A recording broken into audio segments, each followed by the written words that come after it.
के अगर डेटा देखें, देखिए एफपीआईज वाले सवाल को थोड़ा सा आगे बढ़ा रहा हूं। पिछले 3-4 साल में ऐसा नहीं कि सिर्फ एफपीआईज के भरोसे ही बाजार चला हो। जी। क्या बाजार एक बहाना खोज रहा है नहीं चलने के पीछे? और दूसरी चीज, जो अर्निंग सीजन अब तक का बीता है, क्या यहां से कोई ग्रीन शूट्स आपको दिख रहे हैं? कोई ऐसे पॉकेट्स जहां पर आपको लगता है कि अर्निंग्स अच्छे आए हैं, वैल्यूएशन अट्रैक्टिव हैं और जो आप रेकमेंड करना चाहेंगे?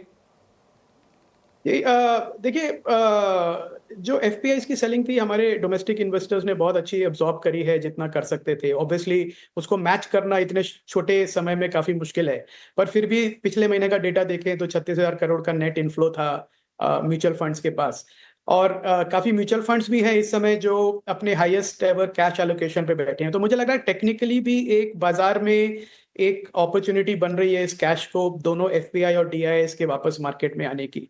जहां तक ग्रीन शूट्स की बात है, ग्रीन शूट्स हम देख रहे हैं थ्रू आवर चैनल चेक्स। और मैं ये कहना चाहूंगा कि हम पिछले 1.5 साल से लिटरली बैंकिंग और फाइनेंशियल सर्विसेज में अंडरवेट है। इनफैक्ट साल भर से हमारे पोर्टफोलियो में, मॉडल पोर्टफोलियो में कोई भी बैंक का स्टॉक नहीं था। और वो एक स्ट्रेस दिख रहा था, कंजम्पशन लेड स्ट्रेस, कि जो कंज्यूमर है, जो कंज्यूम करना चाहता है, उसके पास 3 प्रेशर्स थे। एक तो इन्फ्लेशन बढ़ रहा है, दूसरी तरफ ईएमआई की कॉस्ट बढ़ रही है, और तीसरी तरफ जो टैक्सेशन है, जो जीएसटी की वजह से और प्राइस इन्फ्लेशन हो रहा है। ये तीनों कारण की वजह से बाइंग पावर कम हुई थी।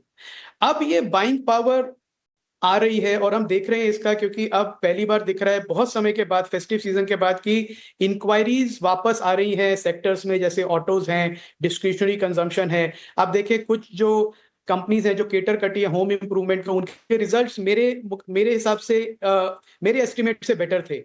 तो अगर वो एक सेगमेंटल एक बनता है तो कंजम्पशन लेड जो भी सेक्टर्स हैं उनमें मुझे लगता है कि काफी अपॉर्चुनिटी मिलेगी अब इन्वेस्टर्स को। चाहे आप ऑटो देख लें या होम इंप्रूवमेंट देख लें, पेंट, पॉलिश, प्लाईवुड, टाइल्स, ये सारे सेगमेंट्स हैं।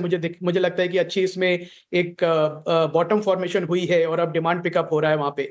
दूसरी तरफ जो बैंकिंग के स्टॉक्स जो पिटे, specially because of unsecured lending जो रिटेल लेवल पे उन्होंने की थी, उसके एनपीएस बढ़े, उसकी वजह से प्रोविजंस बढ़े। मुझे लगता है वहां पे भी अब इमीडिएटली नहीं, पर अगले 2-3 महीने में स्ट्रेंथ बनेगी, क्योंकि काफी एक बोरोवर्स हैं जो पैसा देना चाहते हैं पर दे नहीं पा रहे थे। मतलब वो डिफॉल्टर नहीं है बाई हैबिट, उनकी ऐसा नहीं है कि वो अब डिफॉल्ट कर दिया तो अब पैसा ही नहीं दे पाएंगे। वो नहीं दे पा रहे थे because of cash flow pressure, और वो कैश फ्लो प्रेशर भी अब रिलीज हो रहा है। तो अर्ली डेज हैं ग्रीन शूट्स के। तो इसलिए मुझे लगता है कि जो हमने एक कोविड के बाद पहली बार स्लो डाउन देखा कंजम्पशन का, जिसका इंपैक्ट मार्केट पे आया, अब वो कंजम्पशन वापस आ रहा है जितना हम अपने चैनल चेक से देख पा रहे हैं। तो मुझे लगता है कि ये एक फंडामेंटल इन्वेस्टर्स को, लॉन्ग टर्म इन्वेस्टर्स को ध्यान में रखना चाहिए कि एक अपॉर्चुनिटी भी बन रही है इन्वेस्ट करने की मार्केट में।